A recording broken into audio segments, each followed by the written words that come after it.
Kindred Spirits. Ensconce by Allen's Album Archives.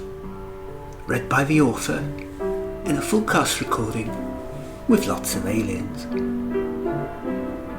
Copyright Spare Studios 2022, taken from the Orpheus Guidebook 2372 Decreetian calendar, featuring remembrances from our famous raconteur Camalosian, as well as homework assignments made at the time of arrest of Class 5C. All work copyright Allen's Album Archives and individual species, so no naughty copying without permission. This is a work of fiction. At least, we think it is. Names, characters, places and incidents either are products of the author's fevered imagination or are used fictitiously. Any resemblance to actual events or locales or persons, living or dead, is entirely coincidental, as well as being exceedingly unlikely. Although that said, your teacher does look awfully like a Maggrumph, doesn't she? I would be suspicious of her if I were you. I mean, I bet she's even hiding antlers under that hat. Please note that even though this is the fourth book in a series about 11 species of alien who have discovered each other and learned to live alongside each other, you don't need to have read any of the others to understand it. Mostly, this book was not tested on aliens. Mostly because, before interstellar contact is made in the Mekkion's event-translated devices, none of them would be able to read it. Also, a Doosbury Giant tried to eat the first edition after smothering it with jam and got a stomachache. So please don't do that either.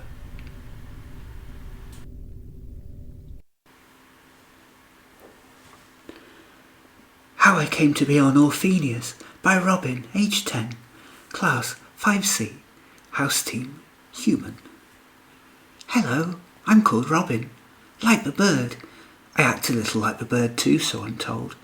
Only I keep forgetting you don't have robins on any other world, so that won't help you as a description of me. I wish you did. They are small and fluffy and cute and appear on our Christmas cards. If you were to see one, you would stop and say, "Oh, how sweet," which is what everyone says when they see me. But I wish they wouldn't, as being sweet gets you nowhere.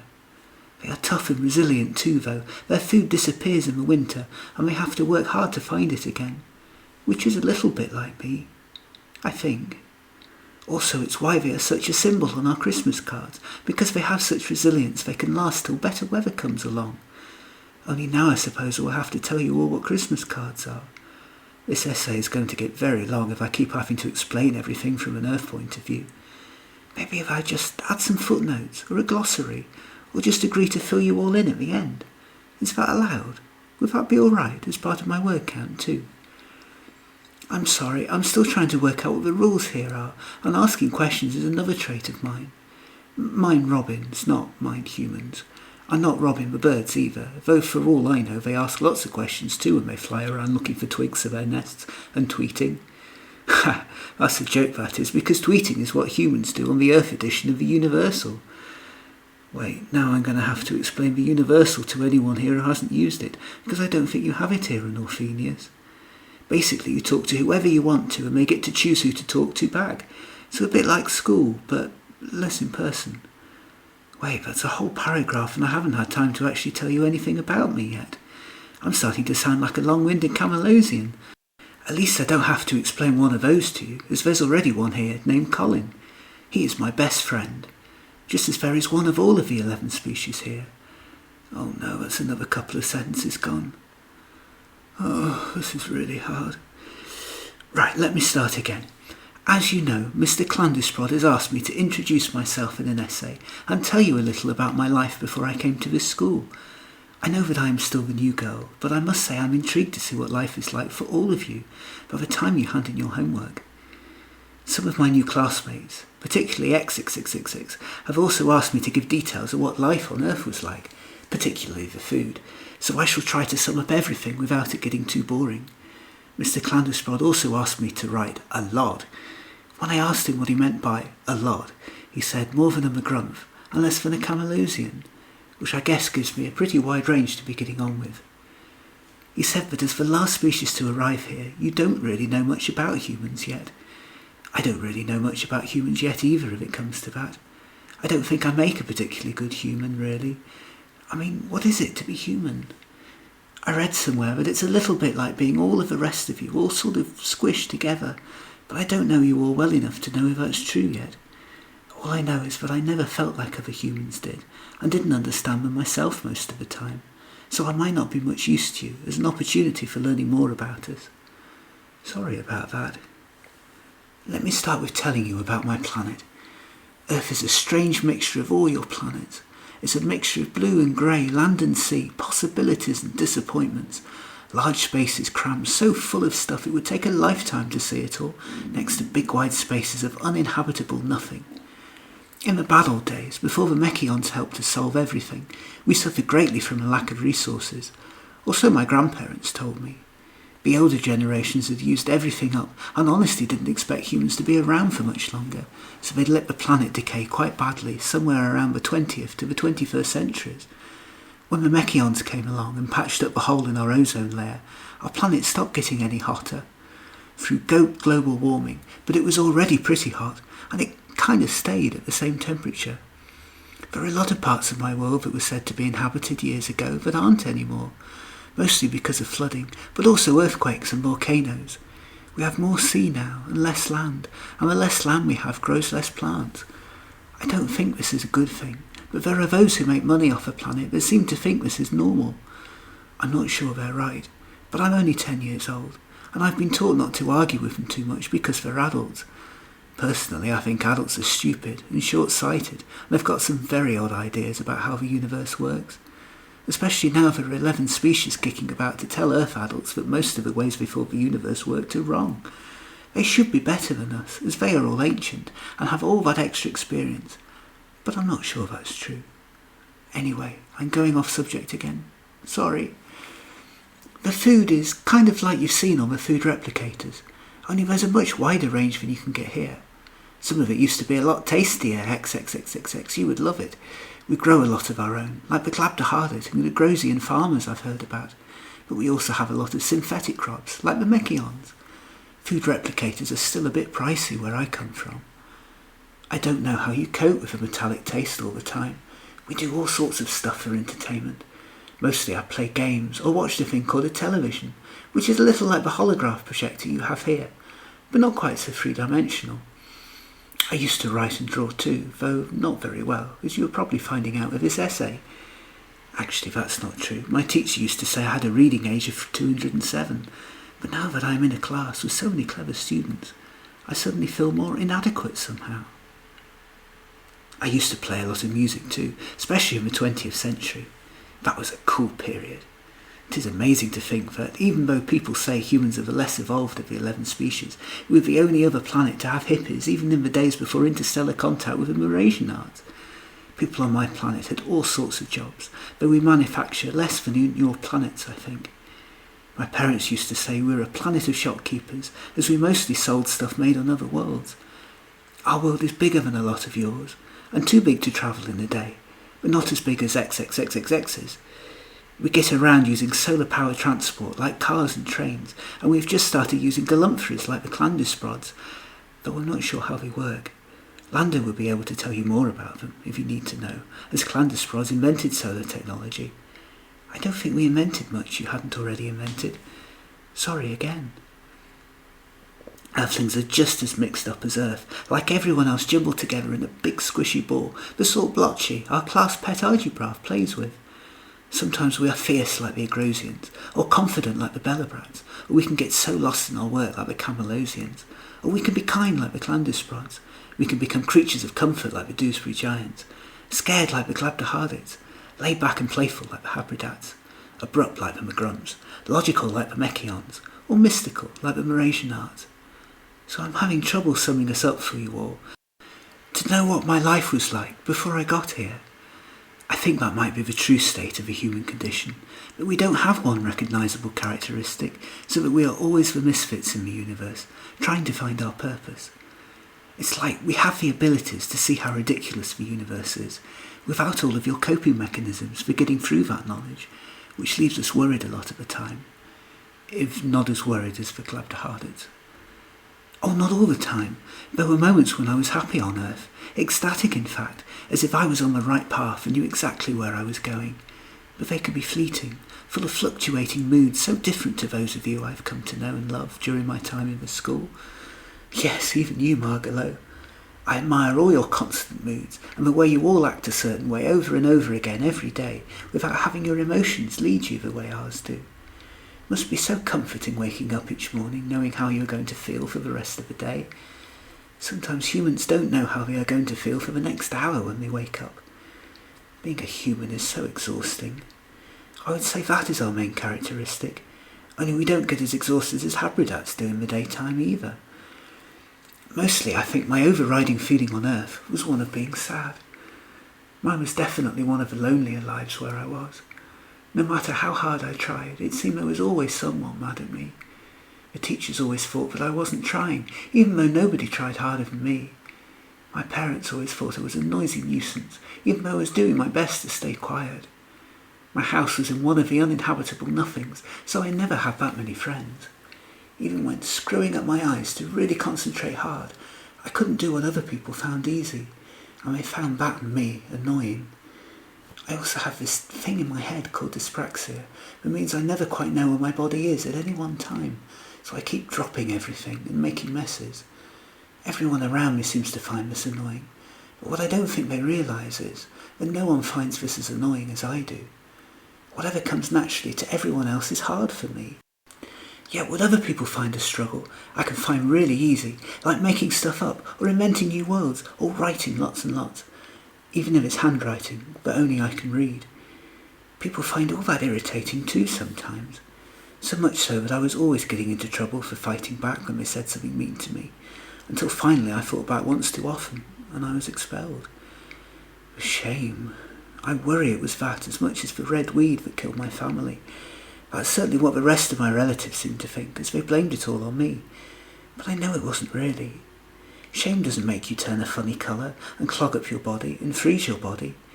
Just your head. Anyway, that life is all gone now. Maybe things will be better here.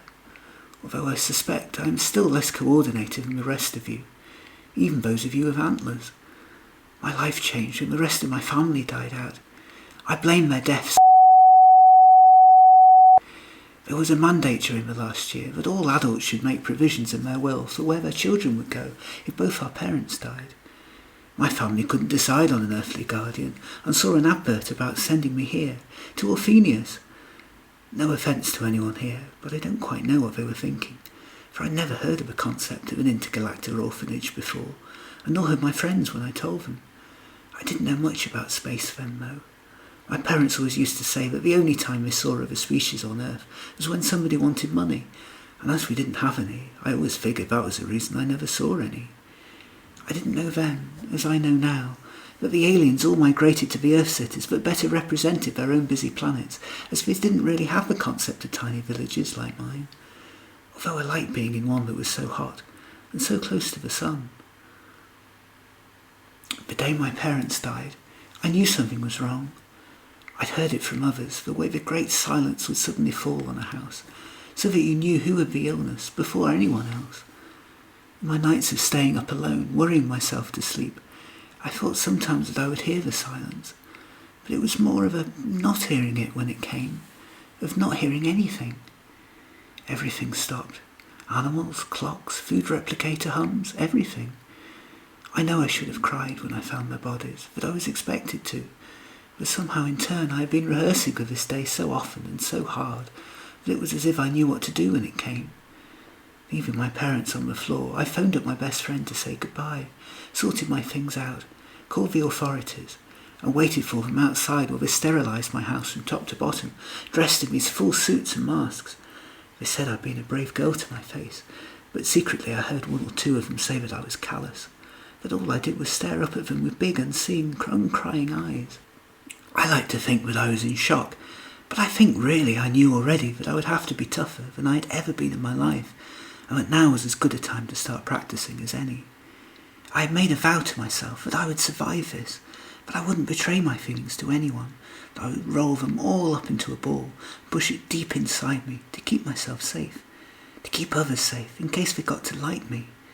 That was how we fought then, back on my planet, during the deluge of caused by. We didn't know who would be next to fall, so what was the point of getting close to anyone? I know differently now, but back then, was it only last week?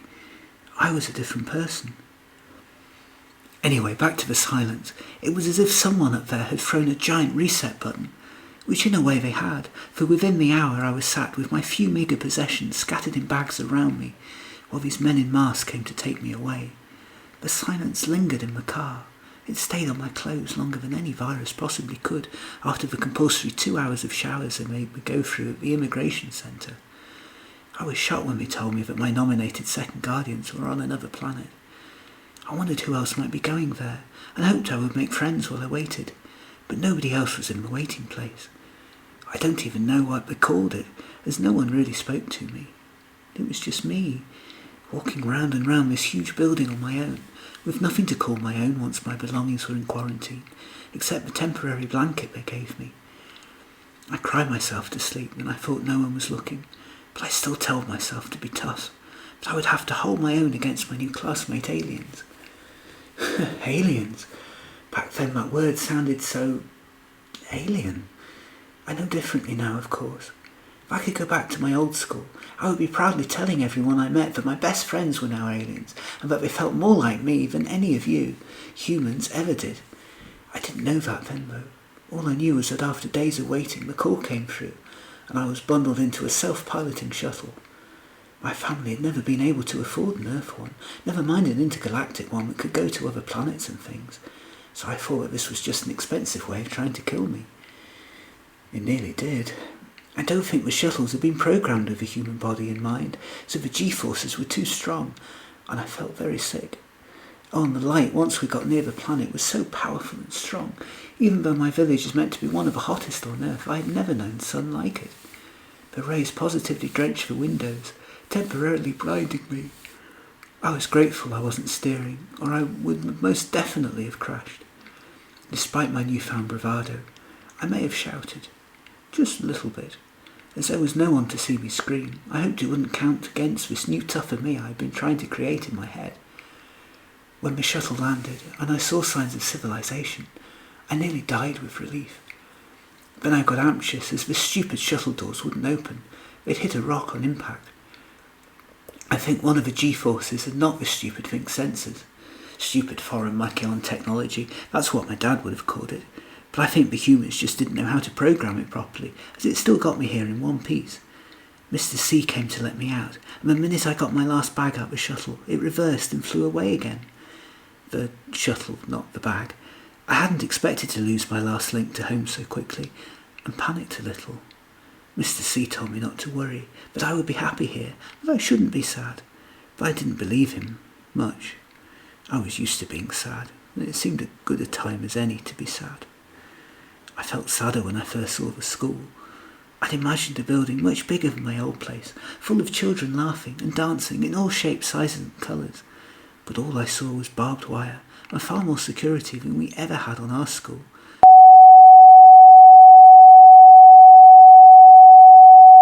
This part has been redacted as part of the official investigation. I was surprised at how small everything was, but I didn't cry. I just walked up to the door, heard it slam shut behind me, and tried my hardest to embrace my new life. And then I met all of you. Additional essay, what it means to be human. I don't really know how to explain it without writing as much as a Camalosian. As I said, we're all such a jumble of different things. In some ways I feel like all my classmates at different times. I've heard humans are more emotional than other species, but I'm not sure if that's true really. I can feel quite cut off and distant from the world sometimes too. My classmates are helping me with that though. They are very welcoming, and I am very grateful. Well, I have run out of holographic paper, so I shall leave it there for now. I think I reached the word count too. Anyone who wants to know any more is very welcome to ask any questions after I've read this out in class. At least, I presume that's what we're doing. I know you said you wanted us to be as clear as possible with our own voices, Mr. C, and it would be a waste if this was just tucked away in a folder somewhere now you've said that. I'm sorry I missed all your essays about your home worlds, but maybe each of you would fill me in as we go along. That would be nice. Robin, age 10. Earth years.